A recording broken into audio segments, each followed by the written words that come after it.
is no escape. Against this fascinating background is woven the story of an imperishable love and the enthralling saga of 6 desperate people, each in Casablanca, to keep an appointment with destiny. I was willing to shoot Captain Reno, and I'm willing to shoot you. All right, Major, you asked for it. Best Picture, Best Director, Best Screenplay. Only 3 reasons why Casablanca is considered to be one of the greatest motion pictures ever made. But at the time of its release, it was just another movie from a Hollywood dream factory. You know already who the murderer is. Good. Is he in custody? Oh, there's no hurry. Tonight he'll be at Rick's. Everybody comes to Rick's. I've already heard about this cafe and also about Mr. Rick himself. By now, we have all heard of Rick's Cafe. But just what has kept us coming back for 50 years? Is it the spirit of wartime patriotism? The intrigue and danger of the mysterious desert locale? Or is it the desperation of star-crossed lovers trapped in Casablanca?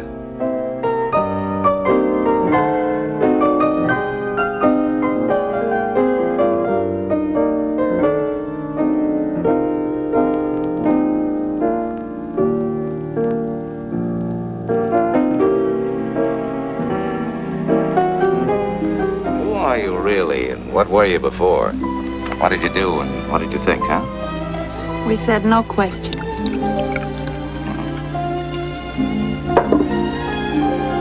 Here's looking at you, kid. Perhaps it's just the themes of lost love and redemption that people respond to. It's a strange mix within that movie of personalities and story and music that seem to come together unexpectedly. Casablanca has a great story, marvelous characters, interesting melodrama. The thing moves like gangbusters. The backdrop still works, even though it's dated, but it goes beyond that. It transcends the period. It seems incredible now, but every major studio made a picture a week, 50 pictures a year. When we were shooting Casablanca, it was just one of the 50. Hollywood, 1942. The studio system was at its peak. Samuel Goldwyn, David O. Selznick, Louis B. Mayer. These were the titans behind Hollywood's golden era and the greatest movies ever made. Over at Warner Brothers, studio chief Jack Warner certainly earned his place among these legendary movie moguls. And as his right-hand man, executive in charge of production, Hal B. Wallace. Jack Warner made a lot of the financial decisions, of course, but Hal Wallace was the one that was running the studio. Wallace okayed every script, every makeup, every dress, every suit. In those days, the major studios were run like that. It was basically Hal Wallace's determination and his instinct for this thing that really made Casablanca the classic that it is. Casablanca was just another place on the map until Wallace got his hands on a play entitled Everybody Comes to Rick's. I used to be sent to New York once a year to look at new plays and try to find new material. And I saw this Everybody Comes to Rick's play, unproduced play. It had been written by Murray Burnett and Joan Allison, but it never got produced. Based upon the travels of playwright Murray Burnett, Everybody Comes to Rick's was a story born directly out of the fear and chaos of a people without hope. I was upset. I had no idea I was going to write a play, an anti-Nazi play, or a political play. I was ill. I literally got ill. On that same European trip, when I was in the south of France, my friends from Antwerp, from Belgium, said, hey, let's go out tonight to a nightclub, to Cap Ferrat. And we went to Cap Ferrat, to a nightclub. There was a black man at the piano. And I said to my first wife, gee, what a setting for a play. I took it back to the coast with me, and I gave it to my boss, who was Hal Wallace, and we decided to make it. Jack Warner paid more for Everybody Comes to Rick's than had ever been paid for an unproduced play. And true to Hollywood form, a name change was imminent. There had been a very successful picture just a few years before this called Algiers, with Hedy Lamarr Charles Boyer, the Kasbah, and it conjures up all kinds of romantic, exotic locales, you know. So it occurred to Hal Wallace and others that perhaps the title would be much more potent if they called it Casablanca. Casablanca was invaded at the time the picture came out, and so that was a great title, Casablanca. People knew about Casablanca. You see, they had two things to cover: the conditions of the world and regarding the war, and also what was happening. And so they didn't know, they had to watch it day by day. I think that it was very timely. It was in some ways almost a little ahead of its time, because most people in America didn't think of all the people that were stranded in various parts of the world trying to get out. And of course that gave the picture a real feeling of tension, and this, suddenly people realized what we were in the middle of. At the same time, there was a great deal of humor in it, which the Epsteins were totally responsible for. Philip and Julius Epstein were Hal Wallace's first choice for the difficult task of adapting Casablanca for the screen. Known for their ironic wit, the Epstein brothers turned Casablanca into a desert oasis, full of colorful characters. I have to warn you, sir, I beseech you. This is a dangerous place full of vultures. Vultures everywhere. Thanks for everything. Goodbye, sir. It has been a pleasure to meet you. I'm sorry. And clever conversation. What in heaven's name brought you to Casablanca? My health. I came to Casablanca for the waters. The waters? What waters? We're in the desert. I was misinformed. That was my favorite line, because I think it summed up Bogart's character, the cynic, and there's a real piece of chutzpah, that line. And the picture crackles with the Epstein style. What is your nationality? I'm a drunkard. Saying you call the airport and let me hear you tell them. And remember, this gun is pointed right at your heart. That is my least vulnerable spot. How can you close me up? On what ground? I'm shocked to find that gambling is going on in here. You're winning, sir. Oh, thank you very much. Everybody out at once. The Epsteins' impact was mighty, but their stay was short, for they were called to Washington to work on Frank Capra's patriotic documentary series, Why We Fight. The Epsteins had written the bulk of the film up to the beginning of the flashback. And they were in production, and consequently there wasn't enough material coming out. They still had to work on the second half. So Wallace got Howard Koch, who had just finished, I believe, The Letter, to come on and be another writer on the film. And it's Koch's contribution that makes Rick the sort of very mysterious, liberal sort of man that he is. A bitter man, but always on the side of the right side. Louis, whatever gave you the impression that I might be interested in helping Laszlo escape? Because, my dear Ricky, I suspect that under that cynical shell, you're at heart a sentimentalist. There was a gentleman on the lot by the name of Casey Robinson, also under contract to Warner Brothers, who had done some of the big Bette Davis pictures, among many other things. And he was given the material to read, a kind of a synthesis of what the Epsteins were doing and what Howard Koch was doing.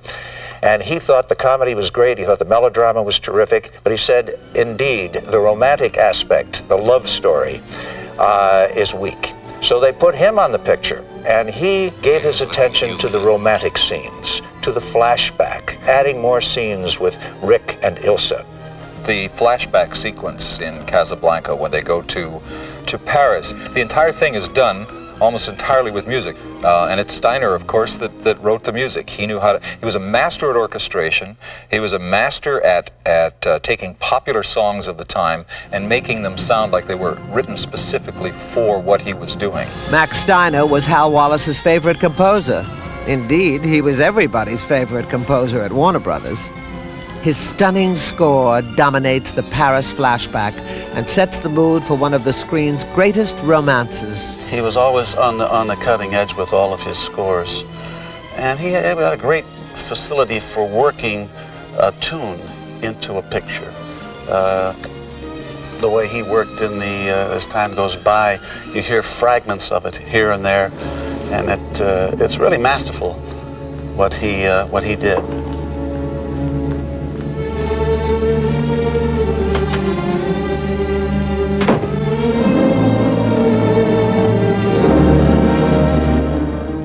I don't know what's right any longer. You have to think for both of us. For all of us. All right. I will. Here's looking at you, kid. I wish I didn't love you so much. As time goes by, it was never, when it first came out in 1931, it was never a big hit. It did all right, but it wasn't a big hit. Of course, Casablanca gave it a renewed interest, and people, were suddenly aware of as time goes by. It still had a nostalgic quality about it, however, which was essential. The picture was over, and they were saying that maybe Max would replace that song, as time goes by, with his own. But as it turned out, it was tied into the film so tightly that they would have had to have got Ingrid Bergman back. In the meantime, she had cut her hair, and so it just didn't work. And so finally, it ended up with As Time Goes By as the song. Play it, Sam. Play As Time Goes By. Played it for her, you play it for me. Well, I don't think I can remember. If she can stand it, I can. Play it. You must remember this. A kiss is just a kiss. A sigh is just a sigh. The fundamental things apply as time goes by. You can't hear this song as time goes by without having some kind of an instant recall. And I think that's what, to get all the elements together to create that powerful image, that's what a song takes, needs to become a standard. As time goes by. Paris, a place for living and loving. Suddenly, lives shattered and lovers torn apart. Everyone can identify with Rick and Ilsa's ill-fated love affair. And it's hard to think of Casablanca without the unforgettable performances of Humphrey Bogart, Ingrid Bergman, and Paul Henreid. But as the screenplay was being adapted, Warner Brothers announced the stars of the picture: Dennis Morgan, Ann Sheridan, and Ronald Reagan. I've read stories and I've heard talk that Ronald Reagan was considered for lead, that George Raft turned her down. We didn't know any of that while we were working on it. And all I can say is we were very, very lucky not to get Reagan, that Raft turned her down. And Bogey set the standard for the sensitive yet hard-nosed hero. Of all the gin joints in all the towns in all the world, she walks into mine. Wallace decided that Ingrid Bergman would be perfect for the role of Ilsa. There was only one catch. Ingrid Bergman seemed to be the ideal choice, but David O. Selznick had Ingrid Bergman under contract. So the deal was, between Selznick and Hal Wallis, that Selznick would loan Ingrid Bergman for Casablanca, and Warner's would loan Olivia de Havilland to David O. Selznick. Well, my brother and I were called into Hal Wallis's office, and he said, Selznick wants to hear the story before he'll give us Bergman. And we said, what story? We haven't worked it out yet. And he says, wing it. So we went to Selznick's office, and he was having lunch at his desk, and he was eating soup, and he never looked up at us. He said, go ahead. And we said, it's Casablanca, and the refugees are coming in, and they're in trouble, and they have to get out, and they have letters of transit, and some couriers have been murdered, and there's a man who sells the letters of transit, and there's a Bulgarian couple comes. I keep on talking, and I suddenly realized that I've talked about a half hour or 45 minutes of the story, and Bergman's character hasn't appeared yet. And he hasn't looked up at us yet. So I said, here comes the key word. I said, mad. It's going to be a lot of mad like Algiers. A lot of cigarette smoking, guitar. And he looked up and he nodded, and we knew we had Bergman. Said Hal Wallis, she's the only actress with the luminous quality, the warmth and tenderness for the role. I tried to stay away. I thought I would never see you again. That you are out of my life.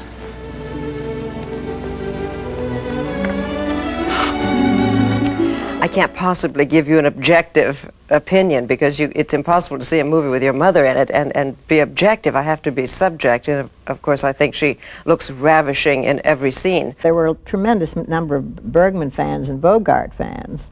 So, you know, people used to go to see stars in those days, not so much the picture. They would go for the star.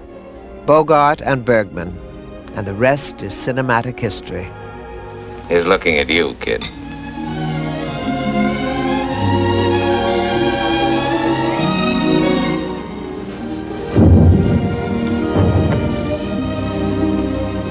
Is that cannon fire? Or is it my heart pounding? Wherever they put you, and wherever I'll be, I want you to know that.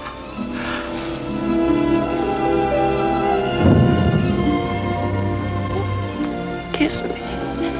Kiss me as if it were the last time. The chemistry between Bogart and Bergman, I think, was apparent from the very beginning of shooting. There are times when actors and actresses just click, even though they have very little in common with each other. I don't think there was a relationship with Humphrey Bogart off the set. I think that's acting. They were acting. Ilsa, in love with one man and devoted to the cause of another. Resistance leader Victor Laszlo, portrayed by the dashing Paul Henreid. I love you very much, Ilsa. Your secret will be safe with me. Paul Henreid was now doing Now Voyager, the Bette Davis picture at Warner Brothers, and they were looking at the dailies saying, this guy's terrific, he's marvelous, he'd be ideal for Laszlo. But he was under contract to RKO Radio Pictures. He'd been loaned out for Now Voyager.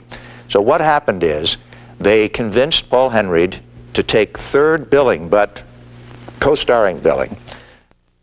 The stars were supported by a superlative backdrop, a stellar roll call of Hollywood's finest actors. Who can forget Sidney Greenstreet as the unscrupulous Ferrari? It would take a miracle to get you out of Casablanca, and the Germans have outlawed miracles. Peter Lorre as the scheming Ugarte. Rick, hide me. Do something. You must help me, Rick. Do something. Rick! Conrad Veidt as the villainous Strasser. My dear mademoiselle, perhaps you have already observed that in Casablanca, human life is cheap. Dooley Wilson as Rick's trusted friend. How much trouble? Too much trouble. Well, now, don't you frown. Just knuckle down and knock on wood. And the unflappable Claude Rains. I've often speculated on why you don't return to America. Did you abscond with the church funds? Did you run off with the senator's wife? I like to think that you killed a man. It's the romantic in me. This is a very exciting set because you had all types of actors, all types of uniforms. You had French sailors, French soldiers. You had America. It was a fantastic set to be working on. Orchestrating the activity on the set was director Michael Curtiz. The king of Warner Brothers action pictures, Curtiz was the man behind such blockbusters as Captain Blood and The Adventures of Robin Hood. Welcome to Sherwood, my lady. He came over from Europe because Warner's wanted somebody like Lubitsch, and he came in here with an accent, only his accent was so thick nobody knew what the hell he's talking about. I liked Mike. I had great respect for him. And although I don't think he was one of the world's great directors to work with artists, he was technically as proficient a director as ever I've worked with.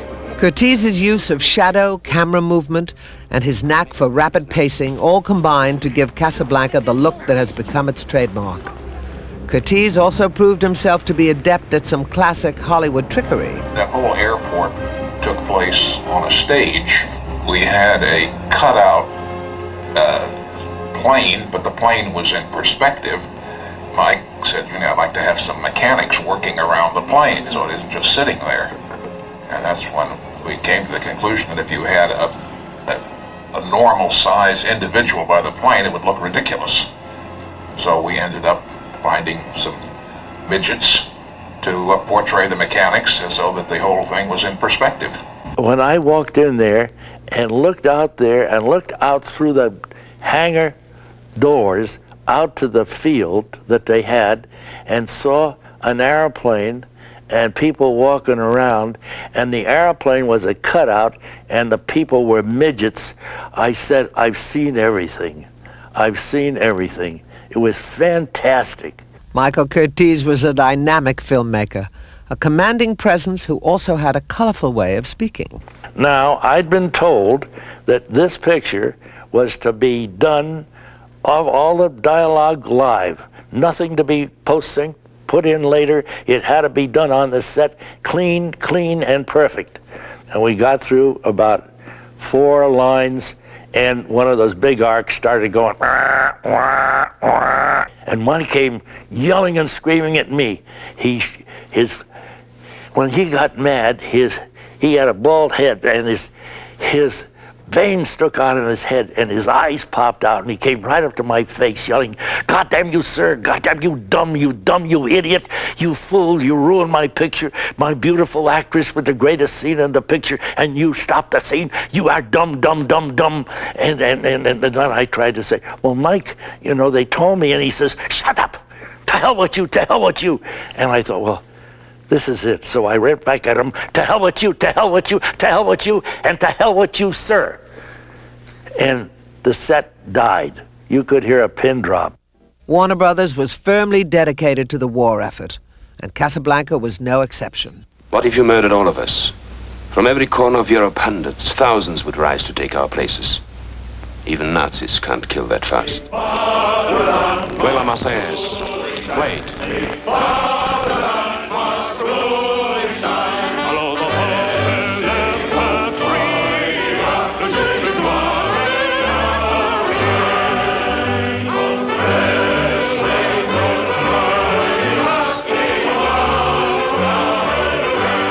I cried when I wrote it.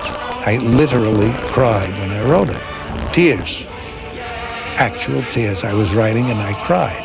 It was that powerful to me, and it was that powerful in the film.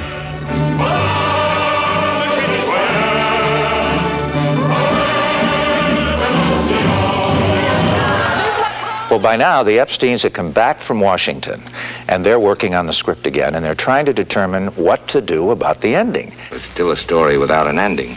New pages were being delivered to the set daily, but still the ultimate outcome of the story remained unknown. They couldn't figure out whether Ilsa stayed with her husband or went off with the Humphrey Bogart character, went off with Rick. They could never make up their minds during the making of the film who the main character should end up with. She said, I said to the Epstein brothers, who do I go off with at the end, Henry or Bogart? And we said, as soon as we know, we'll let you know. And in a moment of mutual inspiration, the means to the end finally came to them. Phil, my brother, and I were driving to the studio on Sunset Boulevard, and just below Beverly Glen, we turned to each other and said simultaneously, round up the usual suspects. If you're going to round up the usual suspects, what for? A murder. Get away from that phone. I would advise you not to interfere. I was willing to shoot Captain Rhino, and I'm willing to shoot you. Who does the audience want to see murdered? Major Strasser. No, put that phone down. Get me the radio tower. Put it down. Who do they want to see kill Major Strasser? Humphrey Bogart. And who do they want to see round out the whole thing? Claude Rains with the line, round up the usual suspects. Major Strasser has been shot. We were walking from the commissary one day, and we hear voices hailing us, and we turn, and there's Michael Curtiz, the director, and Hal Wallace running towards us, and their faces are white. He said, your ending does not work. And we said, what do you mean it doesn't work? He said, come on to the projection room and we'll show you. Bogart shoots Strasser, he falls to the floor. The gendarmes walk in, and Claude Rains says, Major Strasser has been shot, round up the usual suspects. We said, you can't do that. You've got to show a shot of Bogart waiting, a shot of Rains looking at him back and forth, and then he says, round up the usual suspects. And it worked. And then we knew it had an end, but we never could understand why such experienced people hadn't seen it. I think it's because they were so nervous about the picture. Now that an end to the film had been discovered, the only way to resolve Casablanca's love affair became clear. that plane leaves the ground and you're not with him, you'll regret it. Maybe not today, maybe not tomorrow, but soon and for the rest of your life. But what about us? We'll always have Paris. We didn't have, we lost it until you came to Casablanca. We got it back last night. When I said I would never leave you. And you never will. But I've got a job to do too. Where I'm going, you can't follow. What I've got to do, you can't be any part of. Ilsa, I'm no good at being noble, but it doesn't take much to see that the problems of three little people don't amount to a hill of beans in this crazy world. Someday you'll understand that. Now. Here's looking at you, kid.